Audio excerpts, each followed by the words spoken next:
सामाजिक, आपराधिक, राजनीतिक व धार्मिक खबरों से परिपूर्ण सशक्त समाज की लिखित परिकल्पनाओं के साथ अब दर्शनीय। त्यामध्ये जेवढे कोण असतील त्यामध्ये सामील तेवढे आरोपी अटक होतील। प्रत्येक 4 वर्षानंतर ऑफिसर येतो, खिसा भरतोही जातो। बरोबर आहे साहेब, आम्ही वारंवार त्याचा फॉलो घेतला। आम्हाला सांगितलं कोर्टात आहे, तिथे लोक राहिला आणि साहेब कोर्टात कसं तर लोक कशाला राहून देता तुम्ही? रस्त्यावरून प्रवासी त्यांच्या तोंडावर मोठ्याच्या मटणाचा धूर फेकला जातो, मोठ्याच्या मटणाचा धूर। तुम्ही काय केलं नाही साहेब, तुमचा निषेध आहे साहेब। नमस्कार, पवित्र समय न्यूज में आप सभी का स्वागत है। आप देख सकते हो कुर्ला पश्चिम, यहाँ पर हम एलवाड़ के पहाड़ खड़े हैं। यहाँ पर देख सकते हैं कल जो 18 तारीख को जो यहाँ पर कुछ गुंडों ने, जो असामाजिक गुंडों ने यहाँ पर हिंदुओं पर वार किया है। उन पर 4 लोगों घायल हो गया और कई लोग हॉस्पिटल में एडमिट है। उसके लिए सब पूरा हिंदू एकत्र होकर आज यहाँ पर आंदोलन किया है और ये आक्रोश बड़ा एक कुर्ला में देखने को मिला है। यहाँ पर कुर्ला में आइए उनसे जानने की प्रयास करेंगे। 18 जानेवारी 2026 रविवारी संध्याकाळी 6च्या दरम्यान कुर्ल्यातील स्थानिक रहिवासी व समाजसेवक आदित्यजी पानसे, आशिष सिंग व त्यांचे वडील जे ज्येष्ठ नागरिक होते व भाऊ यांच्यावर धारदार तीक्ष्ण शस्त्रांनी काही फेरीवाल्यांनी बीकेसीच्या उन्माद जिहाद्यांनी हल्ला केला, त्यांचा जीव घेण्याचा प्रयत्न केला आणि न्यू मिल रोडवर एक रक्तरंजित थरार आपल्याला पाहायला मिळाला। या संदर्भात काल आम्ही सकल हिंदू समाज मोर्चा कुर्ला मार्फत सर्व पक्षीय, मी कुठल्याही पक्षाची इथं तारीफ करणार नाही किंवा बुराई करणार नाही, सर्व पक्षीय, सर्व धर्मीय आणि कुर्ल्यातील स्थानिक पेटलेले नागरिक काल गेलो कुर्ला पोलीस स्टेशन मध्ये जिहादी वृत्तींच्या फेरीवाल्यांविरुद्ध आम्ही गुन्हा दाखल केला आणि त्या अनुषंगाने आज आम्ही आवाहन केलेलं समाजाला की आपण एल वॉर्ड येथे जमावं। एल वॉर्ड मध्ये आपण जी फेरीवाल्यांनी माजवलेली मस्ती आहे ही आपण अधिकाऱ्यांच्या कानावर घालूयात। त्याप्रमाणे आम्ही 4 वाजता या ठिकाणी आलो। आम्ही जमल्यानंतर आम्हाला काही टंगळीमंगळीची उत्तरं देण्याचा प्रशासनाने प्रयत्न केला, परंतु आमच्या धर्माभिमानी भगिनींचं आणि युवकांचं रौद्र रूप पाहून त्यांनी आम्हाला लिखित स्वरूपात आश्वासन करतो असं सांगितल्यावर आम्ही शिष्टमंडळ घेऊन त्यांना वॉर्ड ऑफिसर साहेबांच्या केबिन मध्ये गेलो। त्या ठिकाणी कुर्ला पोलीस ठाण्याचे सिनियर होते, विबी नगर पोलीस ठाण्याचे सिनियर होते, एसीपी साहेब होते, वॉर्ड ऑफिसर साहेब होते, आरटीओचे ऑफिसर होते, ट्रॅफिक डिव्हिजनचे होते। कुर्ल्याचा बट्ट्याबोळ कसा झालेला आहे हे आम्ही त्यांच्या निदर्शनास आणून दिलं। त्यावेळी त्यांनी सांगितलं की आम्ही तात्काळ आत्तापासून फेरीवाल्यांवर स्ट्रिक्ट कारवाई करू आणि उद्या सकाळपासून माजलेल्या व अनधिकृत रिक्षावाल्यांवर विशेषतः भारतनगरचे जे नियम पाळत नाहीत अशा फक्त माजलेल्या रिक्षावाल्यांवर आम्ही कठोर कारवाई करू। तिसरी आम्ही मागणी केली एसीपी साहेबांकडे, ज्या व्यक्तींनी आदित्यजींवर हल्ला केला तो आदित्यजींवर हल्ला नव्हता, तर हा कुर्ल्यातल्या सर्वसामान्य नागरिकावर हल्ला होता। आदित्य म्हणून त्याला मारलं नाही, तर एक व्यक्ती म्हणून त्याला मारलंय, तर आपण त्यांच्यावर मोक्काचे कलम लावावे, संघटित गुन्हेगारी कायद्याच्या अंतर्गत त्यांच्यावर नवीन FIR बनवावा आणि त्यांना कमीत कमी 3 वर्ष जेलमध्ये राहता येईल अशी आपण व्यवस्था करावी। यामध्ये माझ्या माहितीप्रमाणे आता 2 आरोपी अटकेत आहेत। त्यांना 23 जानेवारी पर्यंत पोलीस कस्टडी झालेली आहे। ते सराईत गुन्हेगार आहेत। एका जुलेल गँग असं काहीतरी त्यांचं नाव आहे। बीकेसी पोलीस स्टेशनला त्यांच्यावर 8 गुन्हे आहेत अशी IQ माहिती आहे। त्या संदर्भात मी पेपर काढण्यासाठी आता आजपासून टीम ऍक्टिव्ह करतोय। उद्या कदाचित आपल्याला पूर्ण माहिती मिळेल। FIR जर आपण पाहिली तर 8 ते 10 लोक वेगवेगळी आदित्यजींना व त्याच्या सहकाऱ्यांना मारायला होती आणि त्यांनी शस्त्रांनी प्राणघातक हल्ला केला। आमचा एक सहकारी आता ICU मध्ये ऍडमिट आहे, तो सर्वेश्वराच्या कृपेने नक्कीच वाचेल याची आम्हाला शाश्वती आहे। अगोदर जे उपोषणासाठी मी बसणार होतो तर ते उपोषण प्रशासनाचे अधिकारी, वॉर्ड ऑफिसर आणि पोलीस अधिकारी सिनियर साहेब ह्यांच्या सांगण्यावरनं त्यांनी 1 आठवड्याचा वेळ मागितलेला। तर 1 आठवड्याचा वेळ एक जागरूक नागरिक म्हणून कुर्लेकरांच्या सन्मानामध्ये तो विषय करून मी त्यांना वेळ दिलेला आणि ते आंदोलन माघार न घेऊन मी माझी बाईट दिलेली की मी स्थगिती केली आहे। तर अशा प्रकारचा तो आंदोलनाचं स्वरूप होता आणि त्याच्यानंतर त्यांनी एक तात्पुरता कारवाई दाखवली। त्याच्यामधनं लोकही व्हॉट्सअपवरती फिरायला लागलं की कारवाई व्हायला लागली आहे त्याच्यावरती। त्यानंतर मी आंदोलन स्थगिती केली, पण त्यानंतर फेरीवाल्यांचा हा जो कालचा रुख होता, ज्या प्रकारे स्थानिक नागरिकांना, स्थानिक कार्यकर्त्यांना, स्थानिक मंडळाच्या लोकांना ज्या प्रकारे मारहाण झालं, त्याच्यानंतर प्रशासन ज्या प्रकारे डिल्लपण केलेलं आहे त्याचं आज रुद्र आंदोलन कुर्लेकर म्हणून एकत्रीकरण होऊन कुर्लाच्या समाजाने जे एकत्रीकरण दाखवली त्यांचा मी धन्यवाद करतो आणि अशाच प्रकारे एकत्रीकरण करून प्रशासनाला आपल्या ताकदीचा आधार दाखवावं. आज प्रशासनाने 2 विषय आपण मांडलेले आहेत. त्याच्यावरती आपण सांगितलेलं आहे त्यांना की जे फेरीवाले आहेत, जो फुटपाथ मुक्त फेरीवाला पाहिजे होता तर ते तुम्ही लवकरात लवकर 24 तासाच्या आतमध्ये करावं. आणि दुसरं की भारतनगरचे जे रिक्षावाले आहेत, जे 332च्या बस स्टॉपच्या बाहेर जे वाकडे रिक्षा लावून, आडवे रिक्षा लावून जे भारतनगर म्हणून वरडतात, ते भारतनगरचे रिक्षा आजपासून म्हणजे उद्या सकाळपासून ते भारतनगरच्या रिक्षा 332च्या स्टॉपवरती नसून ते टॅक्सीमनच्या गेटलाच थांबतील, श्रीकृष्णाच्या सिग्नलच्या त्या पलीकडे. या पलीकडे कुठलाही भारतनगरची रिक्षा थांबली जाणार नाही. अशा प्रकारचं आपण त्यांच्याकडनं लिखित आश्वासन घेतलेलं आहे आणि उद्यापासून त्याच्यावरती इम्प्लिमेंट होणार आहे. जर ही इम्प्लिमेंट नाही झाली तर 26 जानेवारीला याच कुर्लेकरांच्या ताकदीच्या आधारावरती मी उपोषणला बसणार आहे. जो इथे अधिकारी आहे ना, हा अधिकारी आल्यापासूनच इथे सगळ्यात कुर्ला घाण झालाय. पहिली गोष्ट, एल वॉर्डच्या बाजूला जो चिंदी मार्केट आहे हे तो साधा बंद करू शकत नाही, तर हा काय बाकीचं करणार आहे?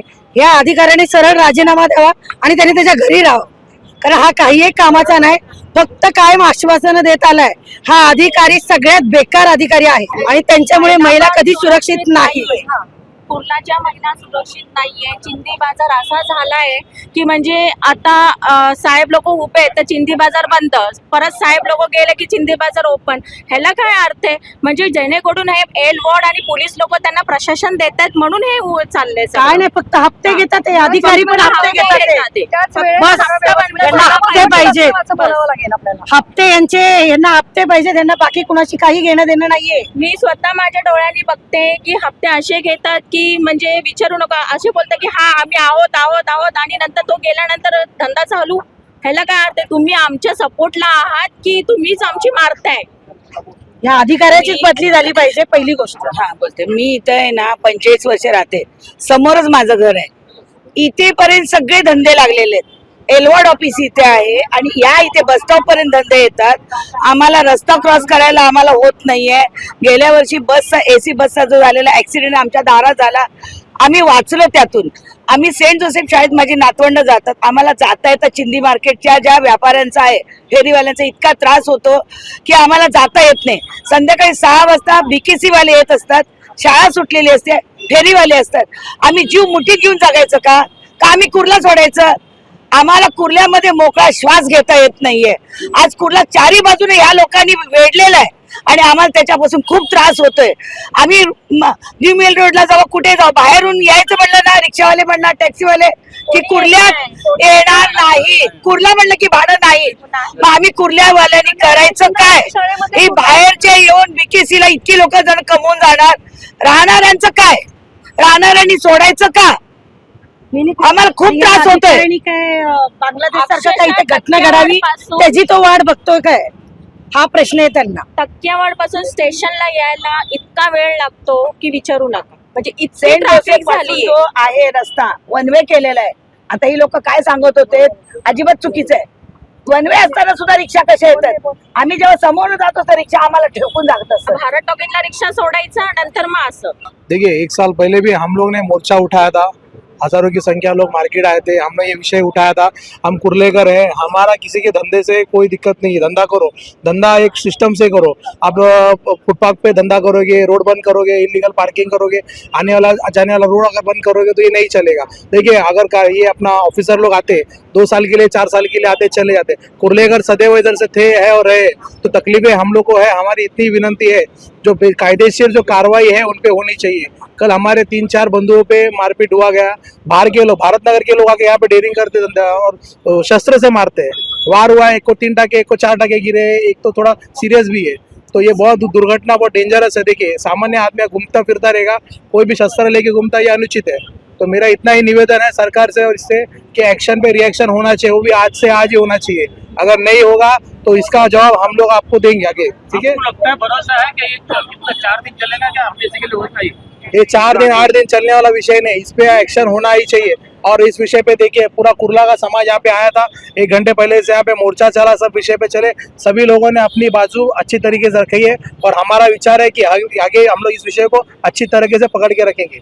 ये नहीं होना चाहिए, इनकी दादागिरी खत्म होना चाहिए। कब होगी? जब ये शासन प्रशासन पब्लिक के साथ में होएगा। पब्लिक जाग चुकी है, तो अब ये अंत इनका आ चुका है। इनके सब सारी जितने भी जगहें थी जहाँ पे मटन बिकता है, जहाँ पे रात को होटल चालू होती है, अभी तो नए आपको मालूम नई नई चीजें कुर्ला में चालू हो चुके हैं।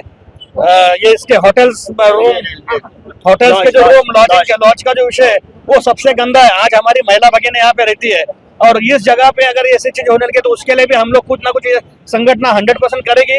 हर होटल के नीचे 10-10 लोग खड़े रहेंगे, जो आएगा उनको धुलाई करेगा। ये चीज होना चाहिए क्योंकि कुर्लाकर अभी जाग चुका है और सब बेचारे पदाधिकारी है, सब ये महिलाएं, इनमें बहुत ताकत है। कुर्ला की ताकत अब दिख जाएगी। आज दिखी है, आज देखा, वार्ड ऑफिसर को समझना पड़ा, वार्ड ऑफिसर सॉरी बोला, माफी मांगा, लेकिन नाम दिया है। तो यही होना चाहिए। तो इसके लिए कुर्ला वासियों का मैं धन्यवाद करता हूँ। त्यामध्ये जेवढे कोण असतील त्यामध्ये सामील तेवढे आरोपी अटक होतील। आणि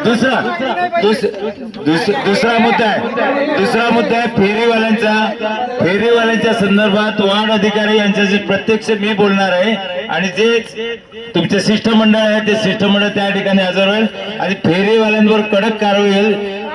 ऐकून घ्या, बंद कंप्लेंट तुमच्याकडे आलेली दिसण्याच्यावरती 2 बाळे बरोबर आहे साहेब। आम्ही वारंवार त्याचा फॉलो घेतला, आम्हाला सांगितलं कोर्टात आहे, तिथे लोक राहिला आणि साहेब कोर्टात कसं तर लोक कशाला राहून देतात तुम्ही? प्रशासनाची कारवाई दाखवा, जेच कारवाई दाखवतील तेच लोक समोर येतील। विश्वास दाखवा तुम्ही प्रशासन। आणि आजच्या तुम्ही डीएमसी म्युन्सिपल कमिशनर कोणाशी बोला, विना फेरीवाला क्षेत्र डिक्लेअर करा। नंतर साहेब तुम्हाला एक सांगतो, आमच्या लाठी चार्ज करा, नंतर काय करा, आम्ही इथे मारा तुम्ही आम्हाला, पण डिक्लेअर करा।